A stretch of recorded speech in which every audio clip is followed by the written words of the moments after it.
Boss Motovlog.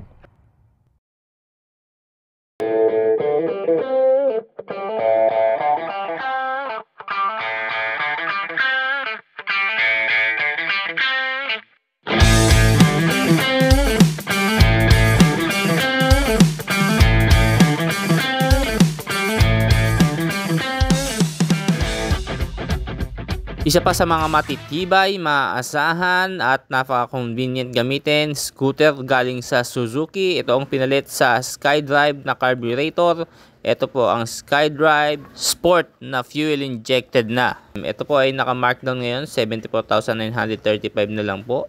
Kunin nyo na yan dito sa Superbike Center, Panapaan, Bacoor, Cavite. Ang motor na to ay gawa ng Suzuki. Manipis lang to at magaan. Tamang-tama pang delivery rider, pang araw-araw, pang sundo sa eskwela.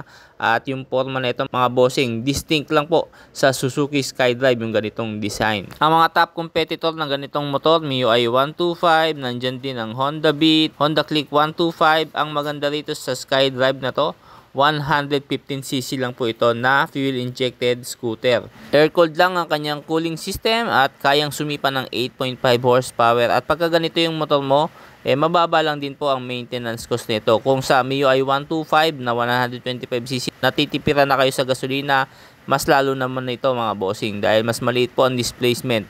At ang maganda rito mga bossing, mababa lang ang maintenance cost. Hindi ka masyadong magagastos dito. Gulong, brake pad, air filter lang po ang papalitan mo rito. Gas and go ka na. Wala ka nang gagawin kundi magmaneho lang ng motorsiklo mo. Kahit saan magdalhin yan ay pwede. Wag lang sa mga malulubak. Tamang-tama yan dito sa city na masisikip at matraffic dito sa Metro Manila. Hindi ka pahuhuli dito. Sakto sa Filipino height, beginner riders, kahit babae, pwede rin dito. Yun nga lang kung medyo matangkad ka na tao, mag-aalangan ka dahil nga maiksi lang ang kanyang gulay board. Hindi siya design para sa mga taong malalaki, mga 6-footer. Mahaba yung bias, kumbaga pang Asian market, for Asian people yung mga ganitong motor na mayroong gulay board.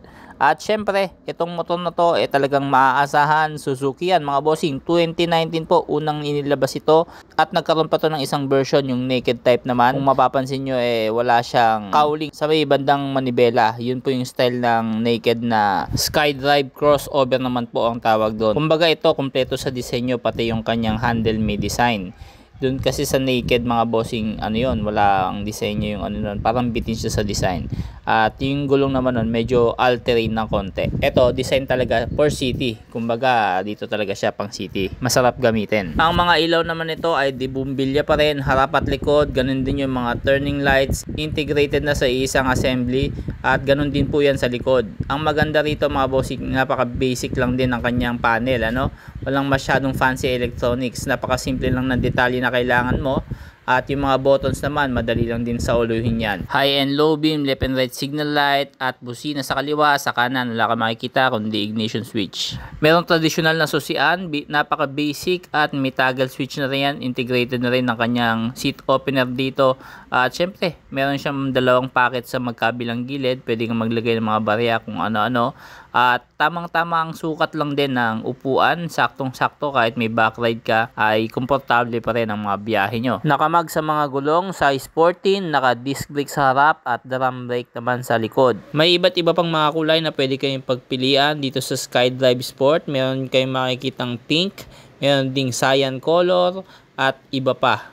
Hanapin nyo na lang sa mga tindahan dahil napakabihira na lang din makakita na yung ganito. Ang kalimitan kasing makikita mo ngayon, ang mabenta sa kanila yung Bergman na medyo malaki ang kanyang kaha.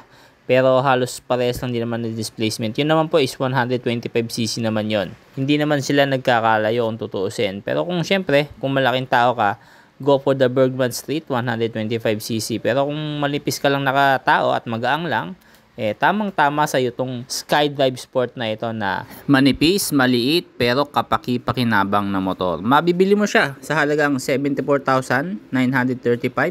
Nag-markdown po siya dito sa Superbike Center, Panapaan, Bacoor, Cavite. Puntahan mo na yan mga bossing at napakagandang kulay ito. Black, gold, and white color combination.